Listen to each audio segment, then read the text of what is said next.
Welcome to GameCube Gallery, the series where we take a look at the GameCube library, one game at a time. In the previous episode of GameCube Gallery, we danced ourselves to death in Mario Mix Dance Dance Revolution, which I will leave a link to in the description down below, in case you missed it.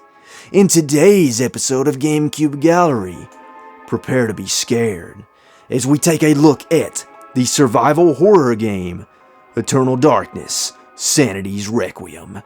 Now grab your ass and get ready as we go in. What the hell are you talking about?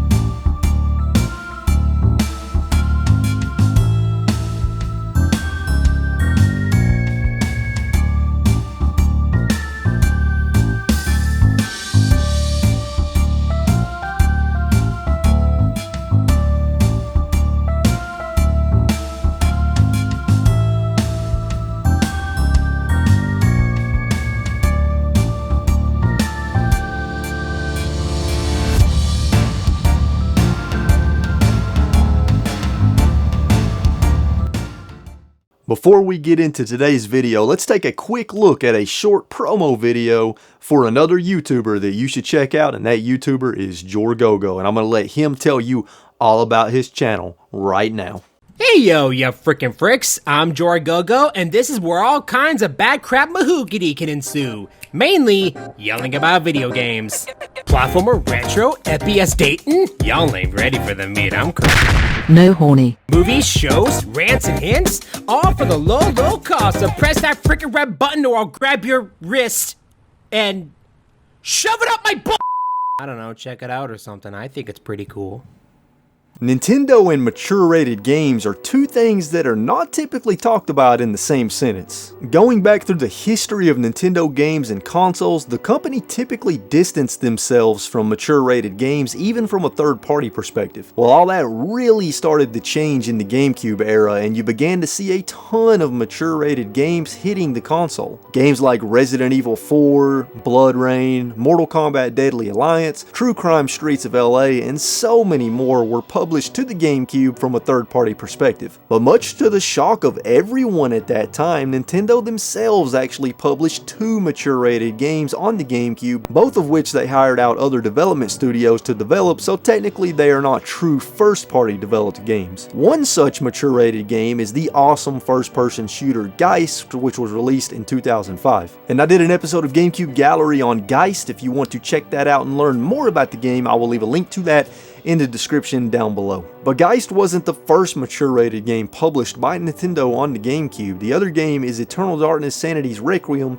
and it is a game that many consider to be a cult classic horror game. Eternal Darkness was released on June 24th, 2002, and it is a third-person horror action-adventure game. I suppose you could sort of call it a survival horror game, but I think it leans more on the action-adventure aspect with some light survival horror elements thrown in. Eternal Darkness was originally in development for the Nintendo 64, but it was switched over to the GameCube, and it was developed by Silicon Knights. Silicon Knights is a game developer that began in Canada in 1992 before sadly filing for bankruptcy in 2014 after a devastating lawsuit and court case from Epic Games that they lost. Some of the other notable games developed by Silicon Knights are Blood Omen Legacy of Kain, Metal Gear Solid The Twin Snakes, Two Human, and X-Men Destiny. Interestingly enough, they also were developing a Silent Hill game as well as Eternal Darkness 2, both of which were sadly cancelled. Now let's talk about the story of Eternal Darkness. Eternal Darkness has a fairly complex and deep story that is kind of all over the place, and it might be hard to follow and understand for some people. The game opens up in present time in the year 2000 AD, and you take on the role of Alex Roivas as she travels to her family's large and old estate after her grandfather is murdered and the police have not been able to solve the murder. So Alex decides to take the investigation into her own hands and explores the mansion looking for clues. Throughout her exploration, she discovers a hidden room, and in this room is an ancient book covered in human skin called the Tome of Eternal Darkness. This propels the story forward in a very unique way, as when Alex reads a new chapter in the book, you actually play that chapter and the character in it and learn their story, which is also a piece of the larger overall story. In between each chapter, you will take control of Alex again and explore the mansion further, looking for new pages for the book and furthering Alex's story and investigation. Each chapter in the book, as you play them, explores a different character in a different time period in the past with their own stories, which typically never end well, as this is a very dark game. Now, this is where the story can be confusing and hard to follow, as you are jumping back and forth between the past and present trying to piece everything together. Essentially, without spoiling anything, there are evil entities that have existed long before humanity called the Ancients, and there are evil groups trying to release the Ancients and bring about an apocalypse, and each character you play as throughout time, you get to see their piece of the story that plays into this over the course of thousands of years, which all culminates in and ends with Alex in some way, which I will not spoil. I will say this is a very cool idea for storytelling in a game, and from a gameplay and variety perspective, it is great, as you ultimately get to play as over 10 different characters. However, I found the story to be convoluted and confusing at times, and I just had a hard time getting into it. Now, I am by no means saying the story is bad, because it's not. It just wasn't quite my cup of tea in how it was told and structured, and it is my least favorite aspect of the game, but I can certainly understand why people love it. Again, I didn't hate the story. There were some aspects of it I really enjoyed. It just didn't really pull me in or invest me in any way, but that is just a problem with me and my own personal preferences. Now let's discuss the graphics, animation, and performance. The graphics, animation, and performance in Eternal Darkness are all top notch. Cinematic scenes all play out like scenes of a movie, as they should, and the character models and animations are all very well done, even in the facial expressions. Now this isn't Resident Evil 4 levels of detail, but the graphics still somewhat hold up today in my opinion, and the cutscenes are all high quality and a joy to watch. Add to that some absolutely fantastic voice acting and you have some amazing cutscenes on your hands. The in-game graphical engine is also quite impressive. Now I will say this is a dark game. I mean, it is called Eternal Darkness after all, so you may want to increase your brightness settings. But the use of light and shadow is all balanced out perfectly to create a tense atmosphere. The environments are packed full of detail that you only get from handcrafted environments instead of copy-paste assets and textures. The characters and enemy models are all incredibly well done in-game with plenty of detail and very fluid animations, although there of course is not as much detail as you get in the cutscenes, but for a game from that era that is to be expected. There are some nice graphical effects you will encounter throughout the game like mist and fog, fire and smoke and more. Graphically, I think Eternal Darkness has some of the best graphics on the GameCube, and from a performance perspective, I encountered zero issues. I don't recall the frame rate ever dropping on me, and I didn't encounter a single glitch. So from a graphics, animation, and performance perspective, you are in for one hell of a great experience. But what about music and sound? Well, let's talk about that next. The music and sound design in Eternal Darkness are both designed to enhance and add to the dark atmosphere of the game, and they both do so brilliantly. Most of the time when you're playing, the music is very minimalistic, but it is full of low droning tones and rhythms as well as very unsettling noises thrown in at times, and it creates a strong feeling of dread as you play through the game.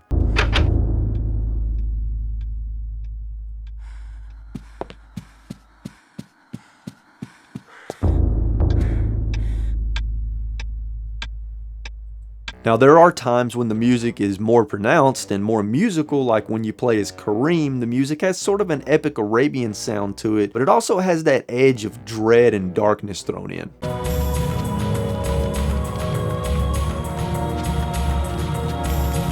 So the bottom line is that the music in Eternal Darkness is brilliantly done and designed to enhance the atmosphere in the game, which I appreciate because I see so many games, especially in that era, where the music just doesn't fit the game. The same applies to the sound design, as the sound effects are all incredibly well done, everything from the footsteps of your character echoing down narrow corridors, to the disgusting sounds of the monsters, to the sound of your weapons or your armor clinking as you move, the sounds of fires crackling in the background, and so much more, all add to the tense atmosphere created in Eternal Darkness.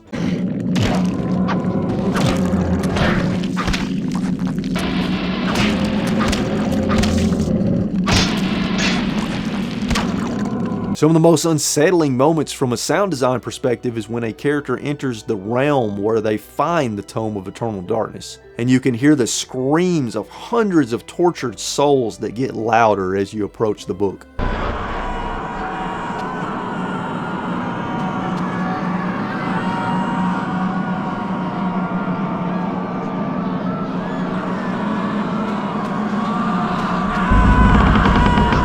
So I'm going to say that from a perspective of creating and adding to the atmosphere of the game, Eternal Darkness has some of the best music and sound design on the GameCube.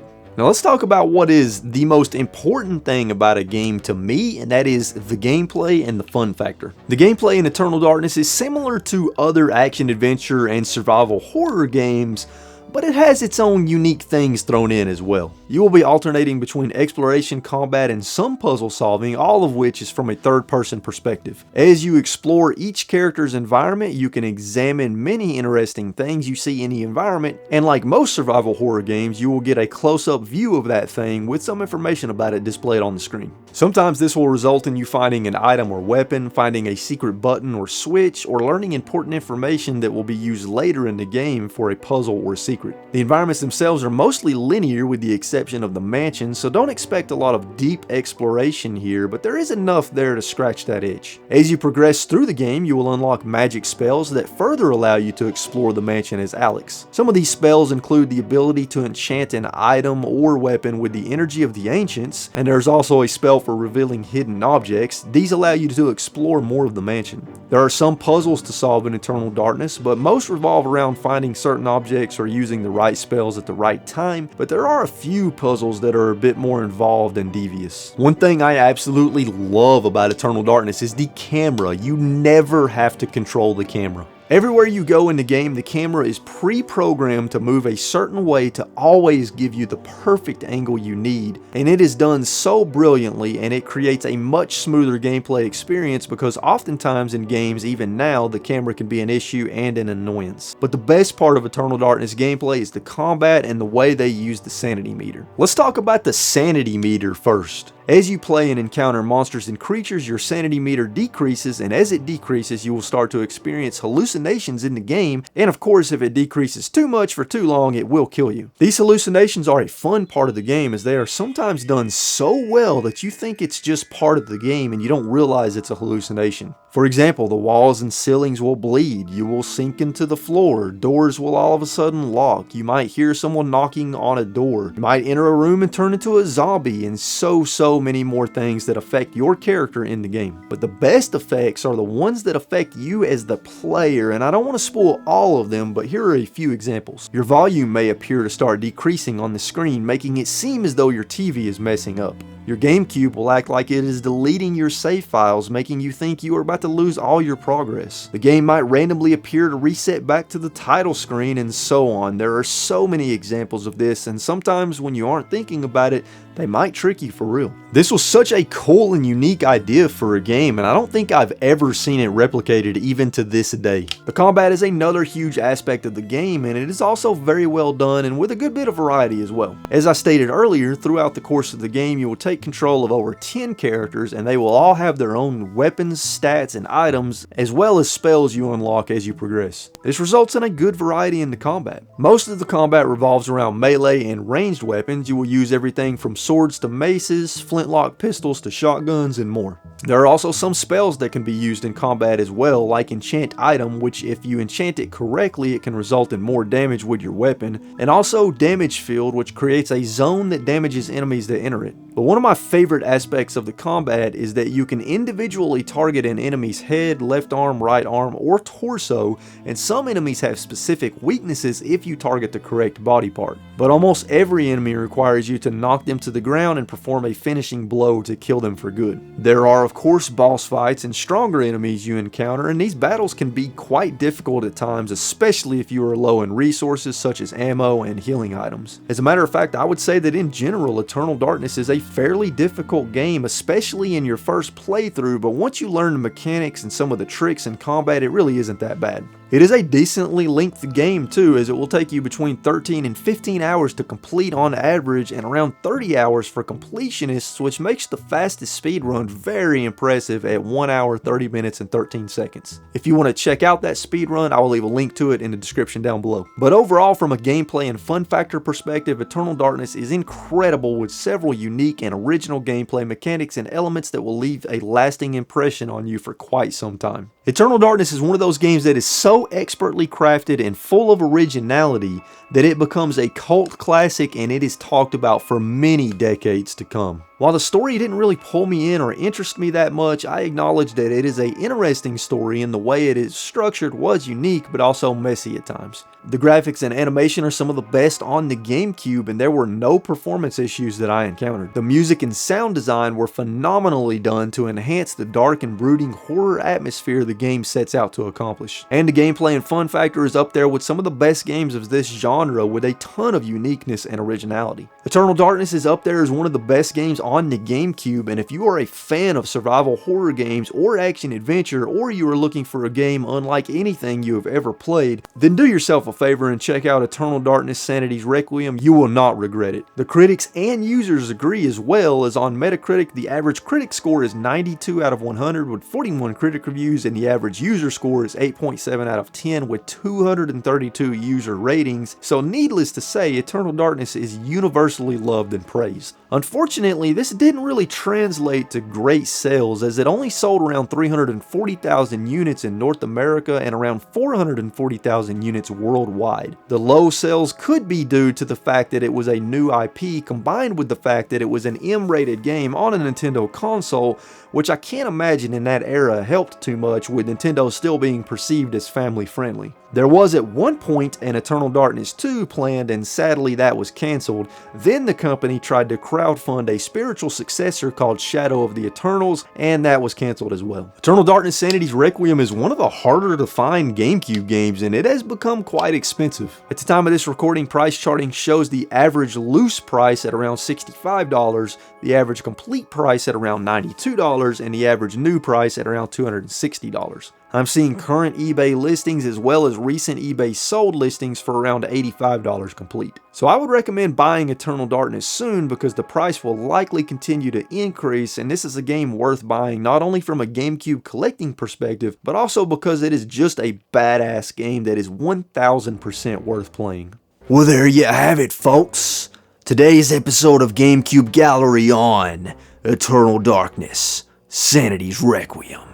If you enjoyed this video, please be sure and hit that like button. Murder that like button. Let me know in the comments down below if you've played Eternal Darkness Sanity's Requiem, and let me know what you think about it in the comments down below. Also, let me know in the comments down below if there's any games for the GameCube you recommend that I cover in a future video. And let me know if you're tired of me doing this stupid voice. I know I am, so let me go back to my regular voice. Folks, as always, stay safe out there, keep playing games and having a good time, and I'll catch you all in the next video. Later.